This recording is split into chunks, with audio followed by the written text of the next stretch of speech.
अस्सलाम वालेकुम। आदाब, गुलिस्तान न्यूज़ देख रहे हैं आप। उर्दू खबरनामे के साथ मैं हूं ज़ुहूर लोलाबी। तफसीलात से पहले अहम सुर्खियों पर एक नज़र। लद्दाख से मुतल्लिक हाई पावर कमेटी का इजलास 4 फरवरी को 4 बजे दिल्ली में होगा। इजलास जम्मू कश्मीर में शब महराज की तकरीबात, ज़ायरीन मोई मुक़द्दस की ज़ियारत से हुए फैज़याब। नौकरी का झांसा देकर 23 लाख हड़प करने वाला साबिक पुलिस एहलकार कानून की गिरफ्त में। हज 2026 की बुकिंग की आखिरी तारीख में तोसी, तारीख 25 जनवरी तक बढ़ा दी गई। पासपोर्ट जमा कराना लाजमी। श्रीनगर ले इशारा ट्रैफिक की आमदरफ्त के लिए बंद। बर्फ हटाने का काम बड़े पैमाने पर जारी।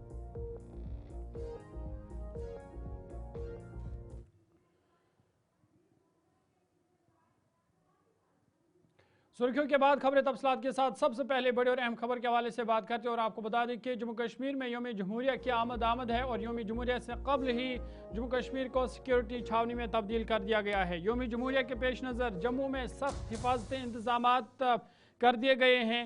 खासकर मौलाना आज़ाद स्टेडियम के इर्द गिर्द सिक्योरिटी को मजीद सख्त कर दिया गया है।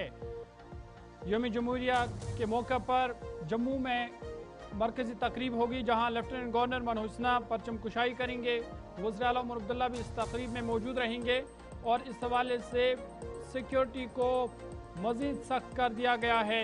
साथ ही साथ जम्मू कश्मीर के तमाम अजला में और जो सरहदी इलाके हैं वहां पर भी तलाशी कार्रवाई को तेज़ कर दिया गया है। यौम जमहूरिया के पेश नज़र जम्मू में सिक्योरिटी इंतजाम को सख्त कर दिया गया है। शहर के हसास मकामात पर इजाफी फोर्सेस तैनात की गई है ताकि किसी भी नाखुशगवार वाक़े से निपटा जा सके। जम्मू के मौलाना आज़ाद स्टेडियम को मुकम्मल तौर पर सिक्योरिटी फोर्स के हवाले कर दिया गया है, जहां यौम जमहूरिया की मरकजी तकरीब मुनक़्क़द होगी। इस मौके पर जम्मू कश्मीर के लेफ्टिनेंट गवर्नर मनोज सिन्हा परचम लहराएंगे। सिक्योरिटी फोर्स ने मौलाना आज़ाद स्टेडियम को चारों अतराफ से घेरे में ले लिया है और आम लोगों के दाखिले पर मुकम्मल पाबंदी आयद कर दी गई है। स्टेडियम में फ़िलहाल अंदर सिर्फ उन्हीं अफराद को जाने की इजाज़त दी जा रही है जिनके वहाँ ड्यूटी मुकर्रर है। हुकाम के मुताबिक ड्यूटी पर मामूर अफराद की भी सख्त जांच की जा रही है, जबकि गाड़ियों की मुकम्मल तलाशी के बाद ही उन्हें स्टेडियम के अहाते में दाखिल होने दिया जा रहा है ताकि तकरीब के दौरान आला सतह की सिक्योरिटी को यकीनी बनाया जा सके। जम्मू के साथ साथ श्रीनगर में भी और जम्मू श्रीनगर कौमी इशारा के इर्द गिर्द भी सिक्योरिटी के ख़ास इंतजाम कर दिए गए हैं ताकि यौम जमहूरिया की तकरीबात जम्मू कश्मीर भर में खुश असलूबी के साथ मुनक्कद किए जा सके। गुलिस्तान न्यूज़ नुमाइंदा शिल्पा शर्मा जम्मू से मज़ीद तफसील दे रही है। गणतंत्र दिवस के मद्देनजर सुरक्षा व्यवस्था मौलाना आजाद स्टेडियम में कड़ी कर दी गई है। मौलाना आजाद स्टेडियम को सुरक्षा बलों के हवाले कर दिया गया है।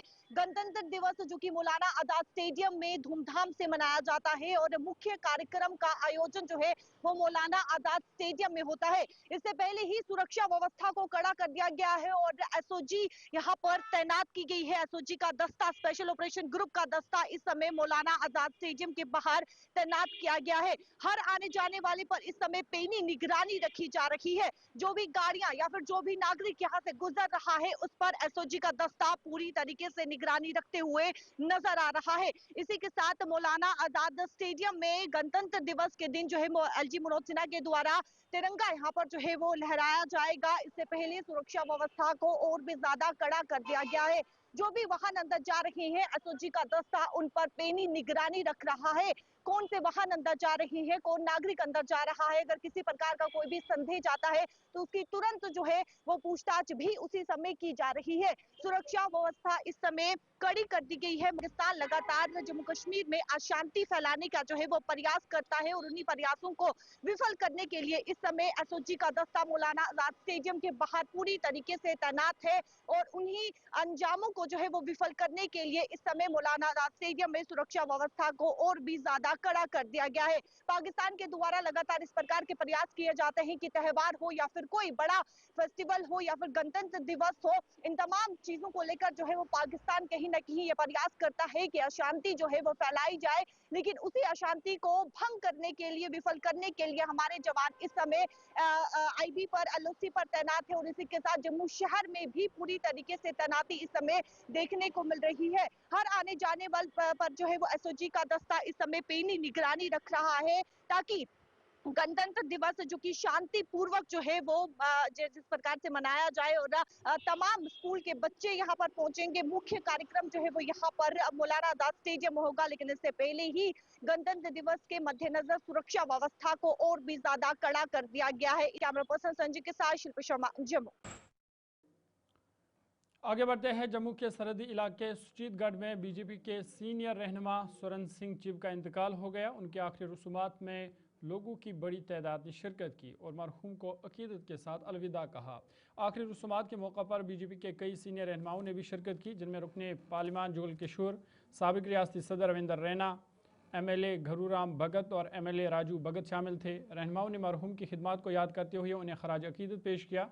इस मौका पर मुकर्रीन ने कहा कि स्वर्ण सिंह चिब एक नहायत मुखलिस बीजेपी कारकुन और समाजी तौर पर सरगर्म शख्सियत थे, जिन्होंने अवामी खिदमत को हमेशा तरजीह दी। उनकी सादगी, आजिज़ी और अवाम के साथ गहरा रिश्ता उन्हें हमेशा यादगार बनाए रखेगा। स्वर्ण सिंह चिब के इंतकाल को पार्टी और इलाके के लिए एक नाकाबिल तलाफ़ी नुकसान करार दिया जा रहा है, जबकि अहलखाना और लाहकीन से ताज़ियत और हमदर्दी का इजहार भी किया गया। स्वर्ण सिंह चिब साहब जो जम्मू के इस बॉर्डर एरिया सुचेतगढ़ के फतुचक गांव के रहने वाले थे, बहुत ही एक भारतीय जनता पार्टी के कर्मठ, समर्पित और निष्ठावान कार्यकर्ता थे और एक बहुत अच्छे इंसान थे। बहुत बढ़िया समाज के लिए, देश के प्रति सेवा भाव उनके अंदर था। आज वो इस दुनिया को छोड़कर परलोक गमन कर गए हैं। आज हम देख रहे हैं कि सारे क्षेत्र आरएस पुरा सुचेतगढ़ में, इस सारे क्षेत्र में गम का, दुख का एक मातम चारों ओर यहाँ है। सब लोग स्वर्गीय स्वर्ण सिंह चिब साहब को श्रद्धा सुमन अर्पित कर रहे हैं। वो पार्टी के महान कार्यकर्ता थे और सामाजिक कार्यकर्ता थे। आज वो हमारे बीच नहीं रहे, लेकिन उनकी यादें हमारे दिलों में हमेशा जिंदा रहेगी। जो कि यहाँ फतुचक के रहने वाले थे, सुचेतगढ़ विधानसभा के थे, भारतीय जनता पार्टी के एक बहुत ही कर्मठ कार्यकर्ता थे और पार्टी सर्वोपरि से उन्होंने जो है वो अपना जीवन जो है वो व्यतीत किया। अभी उनका स्वर्गवास हो गया है और हम सब भारतीय जनता पार्टी के जितने भी सीनियर्स हैं वो सारे उनको अंतिम श्रद्धांजलि समर्पित करने के लिए जहां पहुंचे हैं। हमारे मध्य में आप देखते हैं कि भाई अरविंदर रैना जी पूर्व अध्यक्ष हैं, हमारे अध्यक्ष आज के जो है सर शर्मा जी वो भी जहां पर उपस्थित हैं, वो भी यहाँ पहुंचे। एमएलए घरूराम चौधरी जी, एमएलए श्याम चौधरी जी और हमारे राजीव भगत जी एमएलए और भी बहुत सारे सीनियर्स जो है वो जहाँ पर पहुंचे हैं। मैं भगवान से प्रार्थना करता हूँ कि भगवान उनकी आत्मा को शांति दे। अपने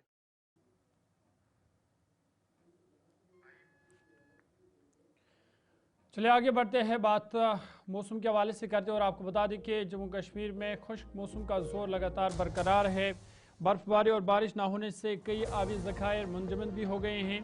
ताहम जोजिला में हल्की बर्फबारी ज़रूर हुई है, जिसकी वजह से श्रीनगर लेह कोम इशारा फ़िलहाल ट्रैफिक की आमदरफ्ती के लिए बंद है, लेकिन इशारा पर बर्फ़ हटाने का काम जारी है। आपको बता दें कि श्रीनगर और वादी कश्मीर इस वक्त तवील खुश्क मौसम की लपेट में हैं, जहां अब तक मैदानी इलाकों में मुतवक्का बर्फबारी और बारिश ना होने के बायस तशवीश में इजाफा हो गया है। अगरचे पहाड़ी इलाकों में वक्फे से बारिश या बर्फबारी हुई, लेकिन मैदानी इलाकों में खुश्क मौसम का जोर लगातार बरकरार है और साथ ही साथ श्रीनगर समेत नशीबी और शहरी इलाकों में मौसम मसलसल खुश्क बना हुआ है। माहिरीन के मुताबिक तवील अरसे तक बारिश न होने के सबब दरियाओं और आबी ज़खायर में पानी की सतह में नुमाया कमी देखने को मिल रही है, जबकि फ़िज़ाई आलूदगी में भी इजाफा हो रहा है। इसके अलावा ज़री और बागवानी शोबे शदीद दबाव का शिकार है। ज़मीन में नमी की सतह ख़तरनाक हद तक कम हो चुकी है। मुकामी लोगों और माहिरीन माहौलियात ने खदशा जाहिर किया कि अगर यही सूरत हाल बरकरार रही तो आने वाले दिनों में पीने के पानी की किल्लत, सरमाई फसलों को नुकसान और खित्ते के माहौलियाती तवाज़ुन पर मनफी असरात मरतब हो सकते हैं। सुबह सुबह धुंध भी देखी जा रही है, जिसकी वजह से मुसाफिरों को भी मुतअद्दिद मुश्किलात का सामना करना पड़ रहा है। गुलिस्तान नुमाइंदा नादिका भट्ट श्रीनगर से मज़ीद तफसील दे रही है। श्रीनगर में ठंड में इजाफा आज एक बार फिर देखने को मिला। सुबह सवेरे ही डल लेक के कुछ पार्ट्स फ्रीज हो चुके थे और वहीं पर बात करें तो फॉग भी आज कहीं न कहीं बढ़ चुका है। लेकिन वहीं पर बात करते हैं कल की, कल मौसम उबरालू देखने को मिल रहा था श्रीनगर के अंदर, लेकिन आज फिर से सुबह सवेरे ही खिली खिली धूप निकली, जैसे कि कुछ दिनों से मुसलसल निकल के आ रही है। जैसे मार्च का महीना होता है, मार्च के महीने में खिली खिली धूप, वैसे ही धूप आज एक बार फिर से देखने को मिली। यानी कि खुशकसाली अभी भी जारी है। जैसे कि कहा गया था कल 24 घंटों के अंदर अंदर बर्फबारी और बारिशें होगी। बेशक अगर हम बात करते हैं पहाड़ी इलाकों की, तो पहाड़ी इलाकों में बर्फबारी जो है वो अच्छी खासी हुई। चाहे वो गुलमर्ग, सोनमर्ग, सिंथन टॉप की बात करते हैं तो हर एक जगह पर हिली एरियाज में जो है वो बर्फबारी हुई। लेकिन वहीं पर श्रीनगर के लोग अभी भी इंतजार कर रहे हैं बर्फबारी और बारिशें कब देखने को मिलेगी, वेट स्पेल कब देखने को मिलेगी, ताकि ये तमाम तर मुश्किलातें जो है वो खत्म हो जाए। पानी की सतह दिन ब दिन और कम होती जा रही है, जिसकी वजह से पानी की किल्लत और ज्यादा बढ़ती जा रही है। बहुत सारे एरियाज ऐसे हैं जहां पर पानी जो है वो नहीं आ रहा है, पानी की किल्लत देखने को मिल रही है, पीने के पानी की भी मुश्किलात जो है वो हो रही है। यानी कि अगर हम बात करते हैं दिन ब दिन जो है प्रॉब्लम्स कुछ साली की वजह से बढ़ते ही जा रहे हैं, जिसके लिए ये बारिश होना, बारिश या फिर बर्फबारी जो है वो जरूरी है श्रीनगर के लिए, मैदानी इलाकों के लिए जहां पर अभी तक एक बार भी बर्फबारी नहीं हुई। बस लोग जो है अब इसी के इंतजार में है। और वहीं पर अगर हम आज की बात करते हैं, आज रात -3.2 श्रीनगर में जो है वो रिकॉर्ड किया गया है। यानी कि ठंड और भी ज्यादा बढ़ रही है। फ्रीज भी जो है कुछ पार्ट्स डालने के हुए थे, लेकिन ना ही बर्फबारी ना ही बारिशें। बस इंतजार है कब बर्फबारी और बारिशें जो है वो श्रीनगर में भी हो। श्रीनगर से गुलिस्तान टीवी के लिए मैं नातिका भट्ट, वीडियो जर्नलिस्ट मोहम्मद शफी के साथ। बर्फबारी का इंतजार हो रहा है। वहीं महकमा मौसमियात की पेशगोई है कि 20 जनवरी के बाद जम्मू कश्मीर में पहाड़ी इलाकों के साथ साथ शहर श्रीनगर और मैदानी इलाकों में भी बारिशें और बर्फबारी हो सकती है। आगे बढ़ते इधर सोनमर्ग, जोजिला और आसपास के इलाकों में हालिया बर्फबारी के बाद श्रीनगर लेह कौमी शाहराह पर ट्रैफिक बदस्तूर मुअत्तल है। ताहम बॉर्डर रोड ऑर्गेनाइजेशन बर्फ हटाने के काम में मसरूफ़ है और मुतअद्दिद मकामात पर मशीनरी के जरिए बर्फ साफ की जा रही है। द्रास की तरफ से भी बर्फ हटाने का अमल शुरू हो चुका है। हुकाम के मुताबिक मौसमी सूरत में बेहतरी आने और बर्फ हटाने का अमल मुकम्मल होने के बाद ही शाहराह को आमदराफ्त के लिए खोला जा सकता है। मुसाफिरों और सयाहों को हिदायत दी गई है कि वो शाहराह की बहाली तक गैर ज़रूरी सफ़र से गुरेज करे और इंतज़ामिया की जानिब से जारी करदा एडवाइजरी पर अमल करें।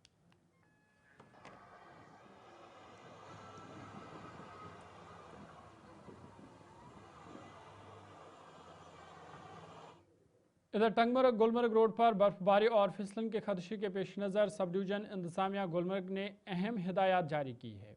इंतज़ामिया ने टंगमर्ग से गुलमर्ग और बाबा रेशी से गुलमर्ग रोड पर चलने वाली तमाम गाड़ियों के लिए पहियों में लोहे की जंजीरों यानी एंटी स्किड चैनल्स का इस्तेमाल लाजमी करार दिया है। यह हुक्म आज यानी 17 जनवरी को जारी किया गया, जिसका मकसद अवामी सलामती को यकीनी बनाना और हुकाम के मुताबिक पेशन गोई है, जिसके बायस सड़कों पर बर्फ़ जमने और शदीद फिसलन का खदशा है जो गाड़ियों की आमदरफ्त को ख़तरनाक बना सकता है। हुक्मनामे में वाजह किया गया है कि टंगमर्ग गुलमर्ग रोड पर बाहरी गाड़ियों की आमदरफ्त अगले हुक्म तक मुकम्मल तौर पर ममनू रहेगी। इंतज़ामिया ने खबरदार किया कि हिदायत की खिलाफ वर्जी करने वालों के खिलाफ सख्त कानूनी कार्रवाई अमल में लाई जाएगी। देखिए, मैं आने वाले मौसम को मौसम ख़राब नहीं कहूँगा, मैं कहूँगा कि वो एक बहुत बड़ी खुशी होगी कि अगर यहाँ बर्फ़बारी होती है, क्योंकि काफ़ी देर से हमारी पूरी वादी बर्फ़ के लिए तरस रही है। लेकिन एडवाइज़री ऑलरेडी हमने जारी कर रखी है यहाँ की एडमिनिस्ट्रेशन ने, ख़ास करके ट्रांसपोर्ट के हवाले से एडवाइज़री का पालन करना बड़ा ज़रूरी है। जब एडवाइजरी निकलती है, चाहे हमने बड़ी गाड़ियों को पहले ही कहा है कि टंगमर्ग से गुलमर्ग जाने की इजाज़त नहीं है। छोटी गाड़ियां वही जिनमें 4x4 या एंटी स्किड चैन का होना लाजमन ज़रूरी है।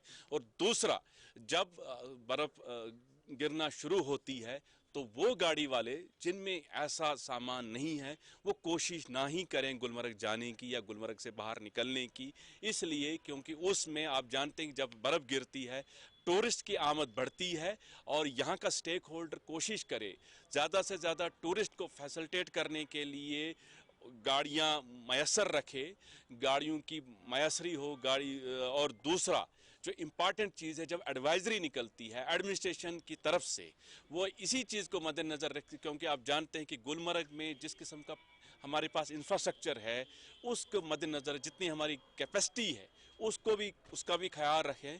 तो यहाँ अगर स्टेक होल्डर सर्विस प्रोवाइडर जो गुलमर्ग की तरफ जाता है वो पूल में जाए, वो कम गाड़ियाँ लेके जाए। जितनी कम गाड़ियाँ लेके जाती उतना वहाँ पे प्रेशर कम पड़ता है, उतनी जो है एडमिनिस्ट्रेशन को आसानी रहती है काम करने में। तो मेरा यही मानना है कि कुल मिला के ये हमारी सबकी जिम्मेवारी है कि एडवाइजरी का पालन करें, मौसम को देखते हुए अपने ट्रैवल का जो है प्लान करें, तो वही हम कोशिश रहेगी। आगे बढ़ते हैं, इधर कश्मीर में गैर मामूली खुश्क मौसम ने पहली बार सर्दियों के दौरान कई आबी ज़खायर को खुश्क कर दिया है, जिससे माहौलियाती और समाजी व माशी खदशात बढ़ गए हैं। जनूबी कश्मीर शुपियाँ की मारूफ रंबी आरा नदी मुकम्मल तौर पर खुश्क हो चुकी है, जो इस खत्े के लिए एक तशवीशनाक सूरत समझी जा रही है, क्योंकि ये इलाका अमूमन सर्दियों में वाफर आबी वसाइल के लिए जाना जाता है। इस सूरत हाल से मकामी आबादी खुसूसन किसानों और बाग मालिकान बुरी तरह मुतासर हो रहे हैं, जो आबपाशी और ज़ेर ज़मीन पानी की सतह बरकरार रखने के लिए इस नदी पर इन्हिसार करते हैं। माहिरीन के मुताबिक मौसमियाती तब्दीली, कम बर्फबारी और तवील खुश्क हालात ने कुदरती आबी निज़ाम को मुतासर किया है, जबकि सर्दियों में बर्फ़ न होने से आइंदा महीनों में पानी की शदीद किल्लत का खदशा पैदा हो गया है। सर, जैसे हम देख रहे हैं कि पिछले एक साल, कई सालों से तो इस साल सबसे ज़्यादा जो है खुशक साली का हमें नज़र आ रहा है, क्योंकि यही 40 दिन जो होते हैं जिनसे हमें बर्फ़बारी या बहुत सारी चीज़ों को देखना पड़ता है, लेकिन 25 दिन कम से कम गुज़र चुके हैं। अभी तक आज तक हमें ना बर्फ़बारी ना बारिश का अंदेशा हो रहा है। इसका सबसे बड़ा वजह जो है ग्लोबल वार्मिंग है। कहीं मतलब कयास आरियाँ की जाती है कि ग्लोबल वार्मिंग सबसे इसका मसला है, कहीं कहते हैं कि क्लाइमेट चेंजेस जो है, कहीं कहते हैं और चीज़। लेकिन हमारा जो कश्मीर का सबसे जो सनत हम जो कहेंगे वो यही हॉर्टिकल्चर है, वो यही एग्रीकल्चर है, सारा डिपेंडेबल इसी पे है। मीन्स कि ऐसा लग रहा है कि शायद ये क़यामत आ चुकी है अब, क्योंकि ग्लोबल वार्मिंग इतनी हो चुकी है कि वेस्टर्न डिस्टर्बेंस की अगर हम बात करेंगे वो मेन रीज़न है, लेकिन उसके बावजूद अगर हम यहाँ की बात करेंगे खुसूसन शोपियां की, तो हमारे जो रेम्बियारा है इसके ऊपर पिछले लगभग 20-25 सालों से एनक्रोचमेंट हो रहा है। लोग जो है उन्होंने इसकी ज़मीन को अपनी प्रॉपर्टी समझ के रखा है। साइड बाई साइड अगर हम देखेंगे डिफॉरेस्टेशन भी डे बाई डे बढ़ रही है। यहाँ से लोग शिफ्ट कर रहे हैं, ट्रेडिशनल ट्रीज जो है उनको काट के शिफ्ट कर रहे हैं, उसकी वजह से भी ये जो ग्लोबल वार्मिंग है वो देखने को मिल रही है। अपार्ट फ्रॉम दिस हम ये भी देख सकते हैं कि आजकल जो लोग जो भी उनके ये घर पे मतलब डस्टबिन जो बाकी वो उनको नदियों में डालते हैं, कहीं पे दरिया में, तो वो उसको प्रॉपर्ली मतलब डिस्बर्स नहीं करते। मैं छोटा बच्चा था, मैं उस साइड से आता था तो उसमें बहुत पानी होता था और अलग मज़ा आता था उधर बैठने का। अगर आज के हालात देखें, वहाँ पे पानी का नामो निशान नहीं है कहीं से। तो यहाँ से बर्फ़ भी नहीं हो रही है, बारिश भी बहुत अरसे से नहीं हो रही है। और यहाँ से हम जो हमारे जंगल है उनको भी हमें बहुत नज़र रखनी चाहिए, वहाँ पे भी हमारी ज़िम्मेदारी है, क्योंकि यहाँ का एटमॉस्फेयर अभी उतना साफ़ नहीं होता है। जो हमारा पानी हवा वो साफ़ सुबह नहीं होता है, तो इस चीज़ पे हमें ध्यान देना चाहिए। हर जगह से देखो, हम अगर एक बात मैं करूं जो हम रोज़ देखते हैं, पॉलीथीन की हमें बहुत मतलब इसको हमें बहुत केयर करना चाहिए। हमें पॉलीथीन इस्तेमाल नहीं करना चाहिए, क्योंकि इससे हमारा जो ये माशरा है, हमारा जो ये क्लीन हवा वगैरह ये इससे डिस्ट्रॉय होता है। इस चीज़ पे हमें ज़रूरी नज़र रखनी चाहिए। हम इस वक्त मौजूद है रंबी आरा में, और आपको मैं बता दूं कि दूर दूर तक हमें एक भी बूंद पानी का जो है वो नज़र नहीं आ रहा है। यहाँ की लोगों की माने तो यहाँ के लोगों का कहना है कि अगर इस बार जो है बर्फ़ नहीं गिरी तो काफ़ी सारा नुकसान होगा इस फ्रूट इंडस्ट्री को। हालांकि मैं जब यहाँ पे आया तो हमने भी देखा है कि दूर दूर तक जो है पानी का एक बूंद जो है वो हमें नज़र नहीं आया और यहाँ पे मैं आपको बता दूं कि शोपियान डिस्ट्रिक्ट को कितनी ज़रूरत है इस पानी से, और यहाँ की फ्रूट को कितनी ज़रूरत है इस पानी से, ये यहाँ की लोग जो है खुद बयान करती है। गुलिस्तान के लिए मैं शोपियां से शाहिद। आगे बढ़ते हैं। शदीद सर्दी के बावजूद जम्मू कश्मीर भर में हज़ारों अकीदतमंदों ने शब मेराज अकीदत व एहतराम के साथ मनाई। इस मुक़द्दस रात के मौके पर मसाजिद और ज़ियारतगाहों में बड़ी तादाद में लोगों ने शिरकत की, जबकि सबसे बड़ा इज्तिमा हज़रत बल दरगाह में मुनक़्क़द हुआ। शब मेराज नबी करीम सल्लल्लाहु अलैहि वसल्लम के मौजज़ाती सफ़र मेराज की याद दिलाती है। इस मौके पर हज़रत बल समेत वादी के मुख्तलिफ़ दरगाहों और मसाजिद में रात भर नवाफिल, तिलावत कुरान पाक, दुरूद अज़कार और खुसूसी खुतबात का एहतमाम किया गया। अक़ीदतमंदों ने सख्त सर्दी और अबरालूद मौसम के बावजूद तवील कतारों में खड़े होकर मुक़द्दस तबरुकात की ज़ियारत की। अक़ीदतमंदों ने अल्लाह ताला से रहमत, मगफिरत और खुसूसी तौर पर तवील खुश्क मौसम के ख़ात्मे, बारिश और बर्फ़बारी के लिए दुआएँ मांगी ताकि आबी वसाइल और ज़राअत को दरपेश मुश्किलात कम हो सके। शब मेराज के मौका पर इंतज़ामिया, पुलिस और दीगर महकमों की जानिब से सिक्योरिटी, ट्रैफिक, सफाई, तिब्बी सहूलियात और बिजली की बिला तातुल फराहमी को यकीनी बनाया गया। वादी के दीगर इलाकों में भी इसी तरह रूहानी माहौल में शब मेराज मनाई गई।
अभी तक के ताज़ा उर्दू खबरनामे में फिलहाल मेरे साथ इतना ही। ज़ुहूर लोलाबी को इजाज़त दीजिए। मज़ीद खबर और अपडेट्स के लिए आप देखते रहिए गुलिस्तान न्यूज़।